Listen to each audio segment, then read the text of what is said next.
Here's the aggressive cut. Keep it moving, keep it moving, keep it moving. So there's 320. When going DA, you can skip 320 to 600, 400 to 800. When doing rotary, don't skip at all. So these are directional. Our good friends at Renegade supply us with an arrow to show us. Yeah. You see how that breaks one clean line smooth like that and doesn't crack into a bunch of little pieces? That's because it's pure. That's because it's got more raw material in it, not a bunch of fillers and binders like other local companies. Push that line, it clears it up. So I've got a damn near perfect mirror already from sanding and just using brown.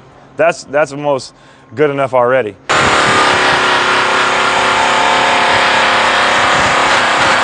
So I'm gonna put this about 22, back up, finish it right there.